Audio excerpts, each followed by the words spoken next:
વડિયાના બાવટાથી દેવડી સુધીનો માર્ગ અતિ બિસ્માર બનતા વડિયાના સેવાભાવી દિવ્યાંગભાઈ જોશીએ પોતાના સ્વખર્ચે રોડ રિપેર કરાવ્યો। વડિયાથી બાટવા દેવડીનો માર્ગ અતિ બિસ્માર હોય વડિયાના દિલેર દાતા દિવ્યાંગભાઈ દોશી દ્વારા આ રોડને વડિયાથી રેલવે સુધી સ્ટેશન સુધી રિપેર કરવામાં આવ્યો। જો કે આ બાબતે કૌશિકભાઈ વિકરિયા દ્વારા પ્રોમિસ આપવામાં આવ્યું અને કહેવામાં આવ્યું કે આ રોડ નવરાત્રી પછી તુરંત નવું બનાવી આપવામાં આવશે।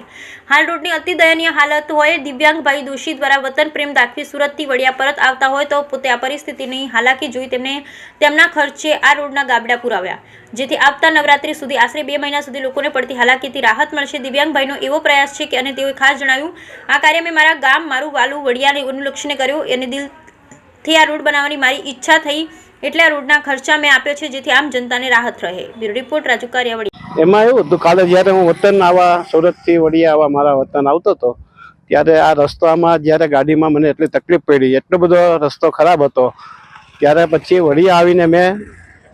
તાલુકા સભ્ય અને જિલ્લા પંચાયતના સભ્ય સરપંચ શ્રી ત્રણેયને મેં રજૂઆત કરી તો એણે એવું કીધું કે ભાઈ આપણે ધારાસભ્ય કૌશિકભાઈ વાત થઈ ગઈ છે, એને પ્રોમિસ આપ્યો છે કે નવરાત્રિમાં પછી તરત જ આ ઇમરજન્સીમાં રોડ થઈ જશે, પણ હજી એને 2 મહિના સુધીની વાત છે અંદાજે નોરતાને, ત્યાં સુધી આ જે હાલાકી મારે તો અહીંયા પહોંચવામાં જે ટાઈમ ને જેટલો રસ્તામાં જે હેરાન થયો હજી 2 મહિના થોડુંક અઘરું લાગે, એટલા માટે મેં રજૂઆત કરી સરપંચને કે ભાઈ આનું તાત્કાલિક ધોરણે તમે કોઈ પણ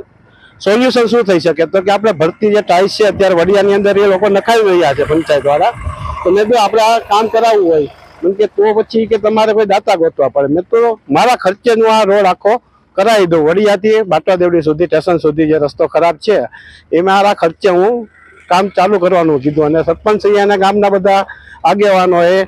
મળીને તાત્કાલિક યુદ્ધના ધોરણે ત્યાં કામ ચાલુ કરી દીધું છે। મારા હિસાબે કાલ સુધીમાં કામ પૂરું થઈ જશે અને ગામ લોકોને રાહત થશે, તે હું વતન માટે કંઈક કામ કરું એટલે મને એક આનંદની વાત છે મને।